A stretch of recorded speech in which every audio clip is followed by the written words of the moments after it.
ನಮಸ್ಕಾರ ಎಲ್ರಿಗೂ. Raghavendra academy YouTube ಚಾನಲ್ಗೆ ತಮ್ಮೆಲ್ಲರಿಗೂ ಸ್ವಾಗತ. ಗ್ರಾಮ ಆಡಳಿತ ಅಧಿಕಾರಿ ಅಂದರೆ VA ಹುದ್ದೆಗಳಿಗಾಗಿ ಪ್ರತಿದಿನ ನಾವು 30 ಇಂಪಾರ್ಟೆಂಟ್ ಪ್ರಶ್ನೆಗಳನ್ನು ತಿಳಿಸ್ಕೊಡ್ತಾ ಇದ್ದೇವೆ. ಈ ಪ್ರಶ್ನೆಗಳು ನಿಮ್ಮ ಪರೀಕ್ಷೆಗೆ ಸಹಾಯವಾಗ್ತವೆ ಅಂತ ಹೇಳ್ತಾ ಬನ್ನಿ ಇವತ್ತಿನ ವಿಡಿಯೋನ ಶುರು ಮಾಡೋಣ. ವಿಡಿಯೋ ಶುರು ಮಾಡೋಕ್ಕಿಂತ ಮುಂಚೆ ಇದುವರೆಗೆ ನಮ್ಮ ಚಾನಲ್ಗೆ ಯಾರು ಸಬ್ಸ್ಕ್ರೈಬ್ ಮಾಡಿಲ್ಲ ದಯವಿಟ್ಟು ಸಬ್ಸ್ಕ್ರೈಬ್ ಮಾಡ್ಕೊಳ್ಳಿ. ಹಾಗೆ ವಾಟ್ಸಪ್ ಗ್ರೂಪ್ ಇದ್ದಾವೆ, ಅದಕ್ಕೂ ಜಾಯ್ನ್ ಆಗಿ ಅಂತ ಹೇಳ್ತಾ, ನೀವೇನಾದರೂ ಗ್ರಾಮ ಆಡಳಿತ ಅಧಿಕಾರಿ ಹುದ್ದೆಗೆ ತಯಾರಿಯನ್ನು ನಡೆಸ್ತಾ ಇದ್ದರೆ ನಮ್ಮಲ್ಲಿ ಕಂಪ್ಲೀಟ್ ಆನ್ಲೈನ್ ಕೋರ್ಸ್ ಇದೆ. ಅದರಲ್ಲಿ ನಿಮಗೆ ಎಲ್ಲ ಸಬ್ಜೆಕ್ಟ್ ಪೇಪರ್ 1 ಮತ್ತು ಪೇಪರ್ 2 ಎರಡೂ ಸಬ್ಜೆಕ್ಟ್ಗಳು ರೆಕಾರ್ಡೆಡ್ ಕ್ಲಾಸಸ್ ಇರುತ್ತೆ.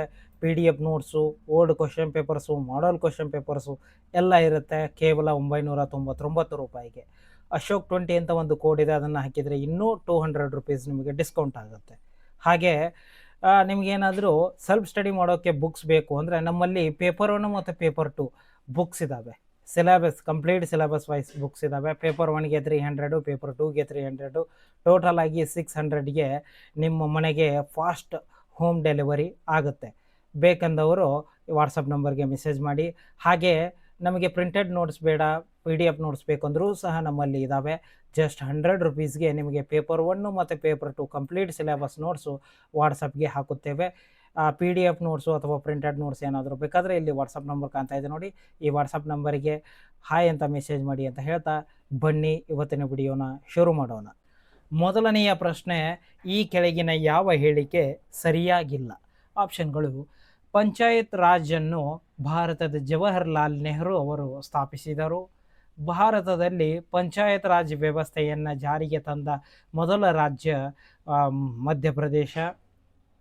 73ನೆಯ ಸಂವಿಧಾನದ ತಿದ್ದುಪಡಿಯನ್ನು 1992ರಲ್ಲಿ ಜಾರಿಗೆ ತರಲಾಯಿತು. ತಮಿಳುನಾಡು ದ್ವಿಸದನ ವಿಧಾನವನ್ನು ಅಳವಡಿಸಿಕೊಂಡಿದೆ. ಆಪ್ಷನ್ಗಳು: ಇದಕ್ಕೆ ಸರಿಯಾದ ಉತ್ತರ ಆಪ್ಷನ್ ಬಿ, ಭಾರತದಲ್ಲಿ ಪಂಚಾಯತ್ ರಾಜ್ ವ್ಯವಸ್ಥೆಯನ್ನು ಜಾರಿಗೆ ತಂದ ಮೊದಲ ರಾಜ್ಯ ಮಧ್ಯಪ್ರದೇಶ. ಎರಡನೆಯ ಪ್ರಶ್ನೆ, ಈ ಕೆಳಗಿನ ಯಾವ ವಿಧಿಯು ಪಂಚಾಯತ್ ರಾಜ್ಗೆ ಸಂಬಂಧಿಸಿದೆ? ಆಪ್ಷನ್ಗಳು: 243 ವಿಧಿ, 324ನೆಯ ವಿಧಿ, 124ನೆಯ ವಿಧಿ, 73ನೆಯ ವಿಧಿ. ಇದಕ್ಕೆ ಸರಿಯಾದ ಉತ್ತರ ಆಪ್ಷನ್ 1, 243ನೆಯ ವಿಧಿ. ಇನ್ನು ಮೂರನೆಯ ಪ್ರಶ್ನೆ, ಪಂಚಾಯತ್ ರಾಜ್ ಸಂಸ್ಥೆಗಳ ದಕ್ಷತೆಯನ್ನು ಸುಧಾರಿಸಲು ಶಿಫಾರಸು ಮಾಡಲು 1977ರಲ್ಲಿ ಭಾರತ ಸರ್ಕಾರದಿಂದ ಈ ಕೆಳಗಿನ ಸಮಿತಿಗಳಲ್ಲಿ ಯಾವುದು ನೇಮಕಗೊಂಡಿದೆ? ಆಪ್ಷನ್ಗಳು: ಅಶೋಕ್ ಮೆಹ್ತಾ ಸಮಿತಿ, ಸರ್ಕಾರಿಯಾ ಸಮಿತಿ, ತಾರ್ಕುಂಡೆ ಸಮಿತಿ, ಬಲವಂತರಾಯ್ ಸಮಿತಿ. ಇದಕ್ಕೆ ಸರಿಯಾದ ಉತ್ತರ ಆಪ್ಷನ್ 1, ಅಶೋಕ್ ಮೆಹ್ತಾ ಸಮಿತಿ. ಇನ್ನು ನಾಲ್ಕನೆಯ ಪ್ರಶ್ನೆ, ಈ ಕೆಳಗಿನವುಗಳಲ್ಲಿ ಯಾವುದು ಅಶೋಕ್ ಮೆಹ್ತಾ ಸಮಿತಿಯ ಶಿಫಾರಸುಗಳು? ಆಪ್ಷನ್ಗಳು: ಪಂಚಾಯತ್ ರಾಜ್ ಸಂಸ್ಥೆಗಳ ಕಡ್ಡಾಯ ಅಧಿಕಾರಗಳನ್ನು ಹೊಂದಿರಬೇಕು, ತಮ್ಮ ಸ್ವಂತ ಆರ್ಥಿಕ ಸಂಪನ್ಮೂಲಗಳನ್ನು ಸಜ್ಜುಗೊಳಿಸಲು ತೆರಿಗೆ. ಪಂಚಾಯತ್ ರಾಜ್ನ 2 ಹಂತದ ವ್ಯವಸ್ಥೆಯನ್ನು ಶಿಫಾರಸು ಮಾಡಲಾಗಿದೆ. ಜಿಲ್ಲೆಯಲ್ಲಿ ಯೋಜನೆ ಮಾಡುವ ಜವಾಬ್ದಾರಿಯನ್ನು ಜಿಲ್ಲಾ ಮಟ್ಟದ ಪರಿಷತ್ತಿಗೆ ವಹಿಸಬೇಕು. ಮೇಲಿನ ಎಲ್ಲ. ಇದಕ್ಕೆ ಸರಿಯಾದ ಉತ್ತರ ಆಪ್ಷನ್ ಡಿ, ಮೇಲಿನ ಎಲ್ಲವೂ ಅಶೋಕ್ ಮೆಹ್ತಾ ಸಮಿತಿಯ ಶಿಫಾರಸುಗಳು. ಇನ್ನು ಐದನೆಯ ಪ್ರಶ್ನೆ, ಸರ್ಕಾರದ ಇತ್ತೀಚಿನ ಮಾಹಿತಿಯ ಪ್ರಕಾರ ಕರ್ನಾಟಕದಲ್ಲಿರುವ ಜಿಲ್ಲಾ ಪಂಚಾಯಿತಿ, ತಾಲೂಕು ಪಂಚಾಯಿತಿ ಮತ್ತು ಗ್ರಾಮ ಪಂಚಾಯಿತಿಗಳ ಸಂಖ್ಯೆಯು ಕ್ರಮವಾಗಿ ಯಾವುದು ಅಂತ ಪ್ರಶ್ನೆ. ಆಪ್ಷನ್ಗಳು: 31, 239, 5954. 31 ಜಿಲ್ಲಾ ಪಂಚಾಯಿತಿಗಳು, ತಾಲೂಕು ಪಂಚಾಯಿತಿಗಳು 252, 6032. 30, 239, 5962. 30, 249, 6032. ಇದಕ್ಕೆ ಸರಿಯಾದ ಉತ್ತರ ಆಪ್ಷನ್ 1. ನಮ್ಮ ಕರ್ನಾಟಕದಲ್ಲಿ ಒಟ್ಟು 31 ಜಿಲ್ಲಾ ಪಂಚಾಯಿತಿಗಳಿದ್ದಾವೆ. ಹಾಗೆ 239 ತಾಲೂಕು ಪಂಚಾಯಿತಿಗಳು, ಹಾಗೆ 5954 ಗ್ರಾಮ ಪಂಚಾಯಿತಿಗಳು ಇದ್ದಾವೆ. ಇನ್ನು ಆರನೆಯ ಪ್ರಶ್ನೆ, ಯಾವ ಸಾಂವಿಧಾನಿಕ ಅನುಚ್ಛೇದವು ಪಂಚಾಯತ್ ಅವಧಿಯನ್ನು ಉಲ್ಲೇಖಿಸುತ್ತದೆ ಅಥವಾ ವ್ಯಾಖ್ಯಾನಿಸುತ್ತದೆ? ಆಪ್ಷನ್ಗಳು: ವಿಧಿ 243N, 243 ಓ, 243 ಇ, 243 ಬಿ. ಇದಕ್ಕೆ ಸರಿಯಾದ ಉತ್ತರ ಆಪ್ಷನ್ ಸಿ 243 ಇ. ಸಾಂಪ್ರದಾಯಿಕ ಹಿಂದೂ ಸಮಾಜವನ್ನು ವ್ಯಕ್ತಿಯ ಉದ್ಯೋಗದ ಆಧಾರದ ಮೇಲೆ ವರ್ಣಗಳಾಗಿ ವಿಂಗಡಿಸಲಾಗಿದೆ. ಆಪ್ಷನ್ಗಳು 3, 4, 5, 7. ಇದಕ್ಕೆ ಸರಿಯಾದ ಉತ್ತರ ಆಪ್ಷನ್ ಬಿ 4 ವರ್ಣಗಳಾಗಿ ವಿಂಗಡಿಸಲಾಗಿದೆ. ಇನ್ನು 8ನೆಯ ಪ್ರಶ್ನೆ, ಡ್ಯಾಶ್ ನ್ಯಾಯವು ಪ್ರತಿಯೊಬ್ಬರೂ ದೈನಂದಿನ ಆಹಾರ ಮೂಲಭೂತ ಅಗತ್ಯಗಳನ್ನು ಪೂರೈಸಲು ಸಾಕಷ್ಟು ಅವಕಾಶವನ್ನು ಹೊಂದಿರಬೇಕು. ಆಪ್ಷನ್ಗಳು ಸಾಮಾಜಿಕ, ಆರ್ಥಿಕ, ರಾಜಕೀಯ, ಧಾರ್ಮಿಕ. ಇದಕ್ಕೆ ಸರಿಯಾದ ಉತ್ತರ ಆಪ್ಷನ್ ಬಿ ಆರ್ಥಿಕ ನ್ಯಾಯವು ಪ್ರತಿಯೊಬ್ಬರ ದೈನಂದಿನ ಆಹಾರ ಮತ್ತು ಮೂಲಭೂತ ಅಗತ್ಯಗಳನ್ನು ಪೂರೈಸಲು ಸಾಕಷ್ಟು ಅವಕಾಶವನ್ನು ಹೊಂದಿರಬೇಕು. 9ನೆಯ ಪ್ರಶ್ನೆ, ಸೀಮಿತ ಪ್ರದೇಶದೊಳಗಿನ ಸಾಮಾಜಿಕ ಜೀವನದ ಒಟ್ಟು ಸಂಘಟನೆಯನ್ನು ಹೀಗೆ ಕರೆಯಲಾಗುತ್ತದೆ. ಆಪ್ಷನ್ಗಳು 1 ಸಮುದಾಯ, ಸಂಘ, 1 ಸಂಸ್ಥೆ, ಸಮಾಜ. ಇದಕ್ಕೆ ಸರಿಯಾದ ಉತ್ತರ ಆಪ್ಷನ್ 1 ಸಮುದಾಯವನ್ನು. 10ನೆಯ ಪ್ರಶ್ನೆ, ಈ ಕೆಳಗಿನವುಗಳಲ್ಲಿ ಯಾವುದನ್ನು ಪ್ರಾಥಮಿಕ ಗುಂಪು ಎಂದು ಪರಿಗಣಿಸಲಾಗುವುದಿಲ್ಲ. ಆಪ್ಷನ್ಗಳು ಕುಟುಂಬ, ಪೀರ್ ಗ್ರೂಪು, ನೆರೆಹೊರೆ, ಗುಂಪು. ಇದಕ್ಕೆ ಸರಿಯಾದ ಉತ್ತರ ಆಪ್ಷನ್ ಡಿ ಗುಂಪನ್ನು ನಾವು ಪ್ರಾಥಮಿಕ ಗುಂಪು ಎಂದು ಪರಿಗಣಿಸಲಾಗುವುದಿಲ್ಲ. ಇನ್ನು 11ನೆಯ ಪ್ರಶ್ನೆ, ಹಿಂದೂ ಧರ್ಮಶಾಸ್ತ್ರದ ಪ್ರಕಾರ ಬ್ರಾಹ್ಮಣ ಮಹಿಳೆ ಮತ್ತು ವೈಶ್ಯ ವರ್ಣ ಪುರುಷನ ನಡುವಿನ ವಿವಾಹವನ್ನು ಹೇಗೆ ಕರೆಯಲಾಗುತ್ತದೆ. ಆಪ್ಷನ್ಗಳು ಪ್ರತಿಲೋಮ, ಅನುಲೋಮ, ಎಕ್ಸೋಗಾಮಿ, ಪ್ರೇಮ ವಿವಾಹ. ಇದಕ್ಕೆ ಸರಿಯಾದ ಉತ್ತರ ಆಪ್ಷನ್ 1 ಪ್ರತಿಲೋಮ ಅಂತ ಕರೀತಾರೆ. ಇನ್ನು 12ನೆಯ ಪ್ರಶ್ನೆ, ಭಾರತ ವರ್ಷ ಎಂಬ ಪದವು ಏನನ್ನ ಸೂಚಿಸುತ್ತದೆ. ಆಪ್ಷನ್ಗಳು ಮೂಲಭೂತ ಏಕತೆಯನ್ನು, ಏಕತೆ ಮತ್ತು ವೈವಿಧ್ಯತೆ, ಭೌಗೋಳಿಕ ಏಕತೆ, ಸಾಂಸ್ಕೃತಿಕ ಏಕತೆ. ಇದಕ್ಕೆ ಸರಿಯಾದ ಉತ್ತರ ಆಪ್ಷನ್ 1 ಮೂಲಭೂತ ಏಕತೆಯನ್ನು. ಇನ್ನು 13ನೆಯ ಪ್ರಶ್ನೆ, ರಾಜ್ಯದ ರಾಜ್ಯಪಾಲರನ್ನು ರಾಷ್ಟ್ರಪತಿಗಳು ಯಾರ ಸಲಹೆಯ ಮೇರೆಗೆ ನೇಮಕ ಮಾಡಿಕೊಳ್ಳಲಾಗುತ್ತದೆ. ಆಪ್ಷನ್ಗಳು ಪ್ರಧಾನಮಂತ್ರಿ, ಉಪಾಧ್ಯಕ್ಷರು, ಮುಖ್ಯಮಂತ್ರಿ, ನ್ಯಾಯಮೂರ್ತಿ. ಇದಕ್ಕೆ ಸರಿಯಾದ ಉತ್ತರ ಆಪ್ಷನ್ 1 ಪ್ರಧಾನಮಂತ್ರಿಯವರ ಸಲಹೆಯ ಮೇರೆಗೆ ರಾಜ್ಯಪಾಲರನ್ನು ನೇಮಕ ಮಾಡಿಕೊಳ್ಳಲಾಗುತ್ತೆ. ಇನ್ನು 14ನೆಯ ಪ್ರಶ್ನೆ, ರಾಜ್ಯಸಭೆಯನ್ನು ವಿಧಾನ ಪರಿಷತ್ನಿಂದ ಪ್ರತ್ಯೇಕಿಸುವ ಒಂದು ವೈಶಿಷ್ಟ್ಯವನ್ನು ಏನೆಂದು ಕರೆಯಲಾಗುತ್ತದೆ. ಆಪ್ಷನ್ಗಳು ದೋಷಾರೋಪಣೆಯ ಅಧಿಕಾರ, ಪರೋಕ್ಷ ಚುನಾವಣೆ, ಸದಸ್ಯರ ನಾಮನಿರ್ದೇಶನ, ಸದಸ್ಯತ್ವದ ಅವಧಿ. ಇದಕ್ಕೆ ಸರಿಯಾದ ಉತ್ತರ ಆಪ್ಷನ್ 1 ದೋಷಾರೋಪ ನಿರ್ವಹಣೆ ಅಧಿಕಾರ. ಇನ್ನು 15ನೆಯ ಪ್ರಶ್ನೆ, ಸಂವಿಧಾನದ 78ನೆಯ ವಿಧಿಯು ಏನನ್ನ ಹೇಳುತ್ತೆ. ಆಪ್ಷನ್ಗಳು ಮಂತ್ರಿಗಳ ಮಂಡಳಿಗಳಿಂದ ಮಾಹಿತಿಯನ್ನು ಪಡೆಯಲು ಅಧ್ಯಕ್ಷರಿಗೆ ಅಧಿಕಾರ, ಸರ್ಕಾರದ ನಿರ್ಧಾರಗಳು ಮತ್ತು ನೀತಿಗಳ ಬಗ್ಗೆ ಅಧ್ಯಕ್ಷರಿಗೆ ತಿಳಿಸುವ ಪ್ರಧಾನ ಮಂತ್ರಿಯ ಕರ್ತವ್ಯ, ಅಧ್ಯಕ್ಷರ ತುರ್ತು ಅಧಿಕಾರಗಳು, ಸಂಸತ್ತು ಸಲಹೆಯ ಮಾಹಿತಿ ಕೇಳುವ ಅಧ್ಯಕ್ಷರ ಅಧಿಕಾರಗಳು. ಇದಕ್ಕೆ ಸರಿಯಾದ ಉತ್ತರ ಆಪ್ಷನ್ ಬಿ ಸರ್ಕಾರದ ನಿರ್ಧಾರಗಳು ಮತ್ತು ನೀತಿಯ ಬಗ್ಗೆ ಅಧ್ಯಕ್ಷರಿಗೆ ತಿಳಿಸುವ ಪ್ರಧಾನಮಂತ್ರಿಯ ಕರ್ತವ್ಯದ ಬಗ್ಗೆ ಸಂವಿಧಾನದ 78ನೆಯ ವಿಧಿ ತಿಳಿಸುತ್ತೆ. ಇನ್ನು 16ನೆಯ ಪ್ರಶ್ನೆ, ಈ ಕೆಳಗಿನ ಯಾವ ಹೇಳಿಕೆಯು ಸತ್ಯವಾಗಿದೆ ಅಂದರೆ ಸರಿಯಾಗಿವೆ ಅಂತ. ಆಪ್ಷನ್ಗಳು ಕಾಮನ್ವೆಲ್ತ್ ರಾಷ್ಟ್ರಗಳ ಭಾರತದ ಸದಸ್ಯತ್ವವು ಭಾರತದ ಸಾರ್ವಭೌಮದ ಮೇಲೆ ಯಾವುದೇ ಪರಿಣಾಮ ಬೀರುವುದಿಲ್ಲ, ವಿಶ್ವಸಂಸ್ಥೆಯಲ್ಲಿ ಭಾರತದ ಸದಸ್ಯತ್ವವು ಭಾರತದ ಸಾರ್ವಭೌಮತ್ವವನ್ನು ಮಿತಿಗೊಳಿಸುವುದಿಲ್ಲ, ಭಾರತವು ವಿದೇಶಿ ಪ್ರದೇಶವನ್ನು ಸ್ವಾಧೀನಪಡಿಸಿಕೊಳ್ಳುವುದು ಅಥವಾ ವಿದೇಶಿ ರಾಜ್ಯದ ಪರವಾಗಿ ತನ್ನ ಪ್ರದೇಶದ ಒಂದು ಭಾಗವನ್ನು ಬಿಟ್ಟುಕೊಡುವುದು, ಮೇಲಿನ ಎಲ್ಲವೂ. ಇದಕ್ಕೆ ಸರಿಯಾದ ಉತ್ತರ ಆಪ್ಷನ್ ಬಿ ವಿಶ್ವಸಂಸ್ಥೆಯಲ್ಲಿ ಭಾರತದ ಸದಸ್ಯತ್ವವು ಭಾರತದ ಸಾರ್ವಭೌಮತ್ವವನ್ನು ಮಿತಿಗೊಳಿಸುವುದಿಲ್ಲ. ಇನ್ನು 17ನೆಯ ಪ್ರಶ್ನೆ, ಈ ಕೆಳಗಿನವುಗಳಲ್ಲಿ ಯಾವುದು 1973ರ Keshavananda Bharati versus state of Kerala ಪ್ರಕರಣದ ಫಲಿತಾಂಶವಾಗಿದೆ. ಆಪ್ಷನ್ಗಳು ಪೀಠಿಕೆಯು ಭಾರತೀಯ ಸಂವಿಧಾನದ ಒಂದು ಭಾಗವಾಗಿದೆ ಮತ್ತು ಸಂಸತ್ತಿನ ತಿದ್ದುಪಡಿಯ ಅಧಿಕಾರಕ್ಕೆ ಒಳಪಟ್ಟಿರುತ್ತದೆ. ಪೀಠಿಕೆಯು ಭಾರತೀಯ ಸಂವಿಧಾನದ ಒಂದು ಭಾಗವಲ್ಲ ಮತ್ತು ತಿದ್ದುಪಡಿಯ ಅಧಿಕಾರಕ್ಕೆ ಒಳಪಟ್ಟಿಲ್ಲ.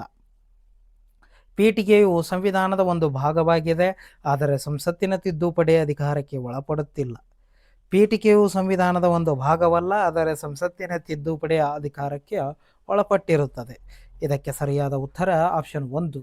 ಪೀಠಿಕೆಯು ಭಾರತ ಸಂವಿಧಾನದ ಒಂದು ಭಾಗವಾಗಿದೆ ಮತ್ತು ಸಂಸತ್ತಿನ ತಿದ್ದುಪಡಿ ಅಧಿಕಾರಕ್ಕೆ ಒಳಪಟ್ಟಿರುತ್ತದೆ ಎಂಬುದು 1973 Kesavananda Bharati versus state of Kerala ಪ್ರಕರಣದ ಫಲಿತಾಂಶವಾಗಿದೆ. ಇನ್ನು 18ನೆಯ ಪ್ರಶ್ನೆ, EVM ಯಂತ್ರಗಳ ಬಳಕೆಯು ಡ್ಯಾಶ್ ದಶಕಗಳಿಂದ ಪ್ರಾರಂಭವಾಯಿತು. ಆಪ್ಷನ್ಗಳು 1970, 1980, 1990, 2000. ಇದಕ್ಕೆ ಸರಿಯಾದ ಉತ್ತರ ಆಪ್ಷನ್ ಸಿ. 1990ರಿಂದ EVM ಯಂತ್ರಗಳನ್ನು ಬಳಸುತ್ತಿದ್ದಾರೆ ಎಲೆಕ್ಷನ್ಗೆ. ಇನ್ನು 19ನೆಯ ಪ್ರಶ್ನೆ, ರಾಜನೀತಿಯ ಡ್ಯಾಶ್ ಪ್ರಜಾಸತ್ತಾತ್ಮಕ ವಿಕೇಂದ್ರೀಕರಣದ ನಿಬಂಧನೆಗಳನ್ನು ಒಳಗೊಂಡಿದೆ. ಆಪ್ಷನ್ಗಳು ನಿಯಮಗಳು ಮತ್ತು ನಿಬಂಧನೆಗಳು, ನಿಯಮಗಳು ಮತ್ತು ಷರತ್ತುಗಳು, ರಾಜನೀತಿ ನಿರ್ದೇಶಕ ತತ್ವಗಳು, ಮಾಹಿತಿ ಹಕ್ಕು ಕಾಯಿದೆ. ಇದಕ್ಕೆ ಸರಿಯಾದ ಉತ್ತರ ಆಪ್ಷನ್ ಸಿ, ರಾಜನೀತಿ ನಿರ್ದೇಶಕ ತತ್ವಗಳು. ರಾಜನೀತಿ ನಿರ್ದೇಶಕ ತತ್ವಗಳು ಪ್ರಜಾಸತ್ತಾತ್ಮಕ ವಿಕೇಂದ್ರೀಕರಣದ ನಿಬಂಧನೆಗಳನ್ನು ಒಳಗೊಂಡಿದೆ. ಇನ್ನು 20ನೆಯ ಪ್ರಶ್ನೆ, ನಂಜುಂಡಪ್ಪ ಸಮಿತಿಯು ಎಷ್ಟು ತಾಲೂಕುಗಳನ್ನು ಅತ್ಯಂತ ಹಿಂದುಳಿದ ತಾಲೂಕುಗಳೆಂದು ಗುರುತಿಸಿದೆ? ಆಪ್ಷನ್ಗಳು 40, 39, 114, 35. ಇದಕ್ಕೆ ಸರಿಯಾದ ಉತ್ತರ ಆಪ್ಷನ್ ಬಿ, 39 ತಾಲೂಕುಗಳನ್ನು. 21ನೆಯ ಪ್ರಶ್ನೆ, ಸಂಸದೀಯ ರೀತಿಯ ಸರ್ಕಾರದಲ್ಲಿ ಮಂತ್ರಿಗಳ ಮಂಡಳವು ಯಾರ ಬೆಂಬಲವನ್ನು ಹೊಂದಿರುವವರೆಗೆ ಅಧಿಕಾರದಲ್ಲಿರಬಹುದು? ಆಪ್ಷನ್ಗಳು ಸಂಸತ್ತಿನ ಮೇಲ್ಮೈ ಸದಸ್ಯರ ಬಹುಮತ, ಸಂಸತ್ತಿನ ಮೇಲ್ಮೈಯ ಕೆಲವು ಸದಸ್ಯರ ಬಹುಮತ, ಕೆಳಮನೆಯ ಅಲ್ಪಸಂಖ್ಯಾತ ಸದಸ್ಯರು, ಸಂಸತ್ತಿನ ಕೆಳಮನೆಯ ಬಹುಪಾಲು ಸದಸ್ಯರು. ಇದಕ್ಕೆ ಸರಿಯಾದ ಉತ್ತರ ಆಪ್ಷನ್ ಡಿ, ಸಂಸತ್ತಿನ ಕೆಳಮನೆಯ ಬಹುಪಾಲು ಸದಸ್ಯರು. ಇನ್ನು 22ನೆಯ ಪ್ರಶ್ನೆ, ಅಕ್ಬರನ ಆದೇಶದ ಅಡಿಯಲ್ಲಿ ಅಭೂತಪೂರ್ವ ದೊಡ್ಡ ಕ್ಯಾನ್ವಾಸ್ನಲ್ಲಿ ಗುರುತಿಸಲಾದ ಪ್ರಸಿದ್ಧ ಹಮ್ಜಾ ನಾಮವನ್ನು ಮೂಲತಃ ಯಾವ ಭಾಷೆಯಲ್ಲಿ ಬರೆಯಲಾಗಿದೆ? ಆಪ್ಷನ್ಗಳು ಅರೇಬಿಕ್, ಫರ್ಷಿಯನ್, ಚಗೈ ಟರ್ಕಿಶ್, ಹಿಂದಿ. ಇದಕ್ಕೆ ಸರಿಯಾದ ಉತ್ತರ ಫರ್ಷಿಯನ್ ಭಾಷೆಯಲ್ಲಿ ಹಮ್ಜಾ ನಾಮವನ್ನು ಬರೆಯಲಾಗಿದೆ. ಇನ್ನು 23ನೆಯ ಪ್ರಶ್ನೆ, ಬುದ್ಧನ ಮೂರ್ತಿಯನ್ನು ಚಿನ್ನದ ನಾಣ್ಯಗಳ ಮೇಲೆ ಬೋಡೋ ಮತ್ತು ತಾಮ್ರದ ನಾಣ್ಯಗಳ ಮೇಲೆ ಸಕೋಮನೋ ಬೊಡ್ಡೋ ಎಂದು ಪರಿಚಯಿಸಿದವರು ಯಾರು? ಆಪ್ಷನ್ಗಳು ಡೆಮಾಕ್ರಟಿಸ್, ಕಾನಿಷ್ಕಾ, ವಿಮಾ ಕ್ಯಾಡ್ಪಿಸಸ್, ಹುಯಿಷ್ಕಾ. ಇದಕ್ಕೆ ಸರಿಯಾದ ಉತ್ತರ ಆಪ್ಷನ್ ಬಿ, ಕನಿಷ್ಕಾ. ಇನ್ನು 24ನೆಯ ಪ್ರಶ್ನೆ, ಭಾರತೀಯ ಸ್ವತಂತ್ರ ಸಂಗ್ರಾಮದ ಸಮಯದಲ್ಲಿ ಸ್ವದೇಶಿ ಚಳವಳಿಯನ್ನು ಉಲ್ಲೇಖಿಸಿ ಈ ಕೆಳಗಿನ ಯಾವ ಹೇಳಿಕೆ ಸರಿಯಾಗಿಲ್ಲ? ಆಪ್ಷನ್ಗಳು ಬಂಗಾಳದಲ್ಲಿ ಸ್ವದೇಶಿ ಚಳವಳಿಯ ಥೀಮ್ ಹಾಡು ರವೀಂದ್ರನಾಥ್ ಅವರು ಅಮರ್ ಸೋನಾರ್ ಬಾಂಗ್ಲಾ ಆಗಿತ್ತು. ಸೈಯದ್ ಹೈದರ್ ರಜಾ ದೆಹಲಿಯ ಸ್ವದೇಶಿ ಚಳವಳಿಯನ್ನು ಮುನ್ನಡೆಸಿದರು. ಗಣಪತಿ ಮತ್ತು ಶಿವಾಜಿ ಉತ್ಸವಗಳನ್ನು ಬಂಗಾಳದಲ್ಲಿ ಸ್ವದೇಶಿ ಪ್ರಚಾರಕ್ಕೆ ಮಾಧ್ಯಮವಾಯಿತು. 1907ರಲ್ಲಿ ಕಾಂಗ್ರೆಸ್ ಸೂರತ್ ವಿಭಜನೆಯ ಸ್ವದೇಶಿ ಚಳವಳಿಯ ದುರ್ಬಲಗೊಳಿಸಿತು. ಇದಕ್ಕೆ ಸರಿಯಾದ ಉತ್ತರ ಆಪ್ಷನ್ ಸಿ, ಗಣೇಶ ಮತ್ತು ಶಿವಾಜಿ ಉತ್ಸವಗಳು ಬಂಗಾಳದಲ್ಲಿ ಸ್ವದೇಶಿ ಪ್ರಚಾರಕ್ಕೆ ಮಾಧ್ಯಮವಾಯಿತು. ಇನ್ನು 25ನೆಯ ಪ್ರಶ್ನೆ, ಪಟ್ಟಿ 1 ಪಟ್ಟಿ 2 ಹೊಂದಿಸಿ ಬರೆಯಿರಿ ಅಂತ ಇದೆ. 1ನೆಯ ಲಿಸ್ಟ್ನಲ್ಲಿ ಆಯೋಗಾರರು, ಕರ್ನಮ್ಮು, ಮಣಿಯಮ್ಮು, ತಲೆಯಾರಿ ಅಂತ ಇದೆ. 2ನೆಯ ಲಿಸ್ಟ್ನಲ್ಲಿ ಗ್ರಾಮ ಸೇವಕರು, ಪೊಲೀಸು, ಅಕೌಂಟೆಂಟು, ಗ್ರಾಮ ಸೇವಕ. ಇದಕ್ಕೆ ಆಪ್ಷನ್ಗಳು 4, 2, 4, 1, 2, 3, 1, 3, 4, 2, 2, 4, 3, 1, 3, 1, 2, 4. ಇದಕ್ಕೆ ಸರಿಯಾದ ಉತ್ತರ ಆಪ್ಷನ್ ಬಿ, 1, 3, 4, 2. ಇನ್ನು 26ನೆಯ ಪ್ರಶ್ನೆ, ಈ ಕೆಳಗಿನವುಗಳಲ್ಲಿ ಯಾವ ಚಳವಳಿ ಸತ್ಯಾಗ್ರಹಗಳು ಸರಿಯಾದ ಕಾಲಾನುಕ್ರಮವನ್ನು ಸೂಚಿಸುತ್ತದೆ? ಆಪ್ಷನ್ಗಳು: ಖಿಲಾಫತ್ ಚಳುವಳಿ, ರೌಲತ್ ಸತ್ಯಾಗ್ರಹ, ಖೇಡಾ ಸತ್ಯಾಗ್ರಹ, ಚಂಪಾರಣ್ ಸತ್ಯಾಗ್ರಹ. ಚಂಪಾರಣ್ ಸತ್ಯಾಗ್ರಹ, ಖೇಡಾ ಸತ್ಯಾಗ್ರಹ, ರೌಲತ್ ಸತ್ಯಾಗ್ರಹ, ಖಿಲಾಫತ್ ಚಳುವಳಿ. ಖಿಲಾಫತ್ ಚಳುವಳಿ, ಖೇಡಾ ಸತ್ಯಾಗ್ರಹ, ರೌಲತ್ ಸತ್ಯಾಗ್ರಹ, ಚಂಪಾರಣ್ಯ ಸತ್ಯಾಗ್ರಹ. ಚಂಪಾರಣ್ ಸತ್ಯಾಗ್ರಹ, ರೌಲತ್ ಸತ್ಯಾಗ್ರಹ, ಖೇಡಾ ಸತ್ಯಾಗ್ರಹ, ಖಿಲಾಫತ್ ಸತ್ಯಾಗ್ರಹ. ಇದಕ್ಕೆ ಸರಿಯಾದ ಉತ್ತರ ಆಪ್ಷನ್ ಬಿ. ಕಾಲಾನುಕ್ರಮದಲ್ಲಿ ಜೋಡಿಸಿ ಅಂದರೆ ಚಂಪಾರಣ್ ಸತ್ಯಾಗ್ರಹ, ಖೇಡಾ ಸತ್ಯಾಗ್ರಹ, ರೌಲತ್ ಸತ್ಯಾಗ್ರಹ, ಖಿಲಾಫತ್ ಸತ್ಯಾಗ್ರಹ. ಇನ್ನು 27ನೆಯ ಪ್ರಶ್ನೆ, ಕೃಷ್ಣದೇವರಾಯನ ಅಮುಕ್ತ ಮೌಲ್ಯದಲ್ಲಿ ಈ ಕೆಳಗಿನವುಗಳಲ್ಲಿ ಯಾವುದನ್ನು ರಾಜ್ಯದ ಮುಖ್ಯ ವೆಚ್ಚಗಳೆಂದು ಉಲ್ಲೇಖಿಸಲಾಗಿದೆ? ಹೇಳಿಕೆಗಳು: ರಾಜನ ವೈಯಕ್ತಿಕ ದತ್ತಿಗಳು ಮತ್ತು ಖರ್ಚು, ಕವಿಗಳು, ವಿದ್ವಾಂಸರು, ಕಲಾವಿದರು ಇತ್ಯಾದಿ ನಿರ್ವಹಣೆ, ಅಭಿವೃದ್ಧಿ ಚಟುವಟಿಕೆಗಳು ಮತ್ತು ಸಾಮ್ರಾಜ್ಯದ ಭದ್ರತೆ, ಕುದುರೆಗಳ ಸ್ವಾಧೀನ ನಿರ್ವಹಣೆ, ಪ್ರಾದೇಶಿಕ ವಿಸ್ತರಣೆಗಾಗಿ ಮಿಲಿಟರಿ ಕಾರ್ಯಾಚರಣೆಗಳು. ಇದಕ್ಕೆ ಆಪ್ಷನ್ಗಳು 1, 3 ಮತ್ತು 5, 1, 2, 3 ಮತ್ತು 4, 1, 3, 4 ಮತ್ತು 5, ಆಲ್ ಆಫ್ ದಿ ಅಬೌವ್, ಎಲ್ಲವೂ. ಇದಕ್ಕೆ ಸರಿಯಾದ ಉತ್ತರ ಆಪ್ಷನ್ ಸಿ, 1, 3, 4 ಮತ್ತು 5. 28ನೆಯ ಪ್ರಶ್ನೆ, ಕೆಳಗಿನ ಹೇಳಿಕೆಯಲ್ಲಿ ಯಾವುದು ಸರಿಯಾಗಿದೆ? ಆಪ್ಷನ್ಗಳು: ಶ್ರವಣಬೆಳಗೊಳದಲ್ಲಿ ಗೊಮ್ಮಟೇಶ್ವರ ವಿಗ್ರಹವು ಜೈನರ ಮೊದಲ ತೀರ್ಥಂಕರವಾಗಿದ್ದೆ. ಭಾರತದ ಅತಿ ದೊಡ್ಡ ಬೌದ್ಧ ವಿಹಾರ ಸಿಂಧ್ ಪ್ರದೇಶದಲ್ಲಿದೆ. ರಾಷ್ಟ್ರಕೂಟರು ಖಜುರಾಹೋ ದೇವಾಲಯಗಳ ನಿರ್ಮಿತವಾದುದು. ಹೊಯ್ಸಳೇಶ್ವರ ದೇವಾಲಯಗಳು ಶಿವನಿಗೆ ಅರ್ಪಿತವಾದುದು. ಇದಕ್ಕೆ ಸರಿಯಾದ ಉತ್ತರ ಆಪ್ಷನ್ ಡಿ. ಈ ಹೇಳಿಕೆ ಸರಿಯಾಗಿದೆ. ಹೊಯ್ಸಳೇಶ್ವರ ದೇವಾಲಯಗಳು ಶಿವನಿಗೆ ಅರ್ಪಿತವಾಗಿವೆ. ಇನ್ನು 29ನೆಯ ಪ್ರಶ್ನೆ, ಎರಡನೆಯ ಪುಲಕೇಶಿಯ ಬಗ್ಗೆ ಈ ಕೆಳಗಿನ ಯಾವ ಹೇಳಿಕೆ ಸರಿಯಾಗಿಲ್ಲ? ಆಪ್ಷನ್ಗಳು: ಅವನು ತನ್ನ ಚಿಕ್ಕಪ್ಪ ಮಂಗಳೇಶನೊಂದಿಗೆ ಅಂತರ್ಯುದ್ಧ ಮಾಡಿದನು. ರವಿಕೀರ್ತಿಯ ಐಹೊಳೆ ಶಾಸನದಲ್ಲಿ ಪುಲಕೇಶಿಯ ಸಾಧನೆಗಳ ಮಾಹಿತಿ ನೀಡಿದ್ದಾನೆ. ಅವನು ಬದಾಮಿಯಲ್ಲಿ ವೈಷ್ಣವ ಗುಹಾಲಯವನ್ನು ನಿರ್ಮಿಸಿದನು. ಅವನು ದೀರ್ಘಕಾಲದ ಪಲ್ಲವ ಚಾಲುಕ್ಯ ಸಂಘರ್ಷಕ್ಕೆ ನಾಂದಿ ಹಾಕಿದನು. ಇದಕ್ಕೆ ಸರಿಯಾದ ಉತ್ತರ, ಅವನು ಬದಾಮಿಯಲ್ಲಿ ವೈಷ್ಣವ ಗುಹಾಲಯವನ್ನು ನಿರ್ಮಿಸಿದನು. ಇನ್ನು ಕೊನೆಯ ಪ್ರಶ್ನೆ, 30ನೆಯ ಪ್ರಶ್ನೆ, ಈ ಕೆಳಗಿನ ಯಾವ ಹೇಳಿಕೆಯು ಕದಂಬ ರಾಜಸ್ಥಾಪಕ ಮಯೂರವರ್ಮನ ಕುರಿತು ನಿಜವಲ್ಲ? ಆಪ್ಷನ್ಗಳು: ಆತ ಪ್ರಾರಂಭದಲ್ಲಿ ಬ್ರಾಹ್ಮಣನಾಗಿದ್ದು ತರುವಾಯ ಕ್ಷತ್ರಿಯನಾದನು. ಆತ ಕಾಂಚೀಪುರಂನಲ್ಲಿ ಉನ್ನತ ಶಿಕ್ಷಣಕ್ಕಾಗಿ ತೆರಳಿದ್ದನು. ಆತ ತಾಳಗುಂದದ ಸ್ತಂಭ ಶಾಸನವನ್ನು ಕೆತ್ತಿದನು.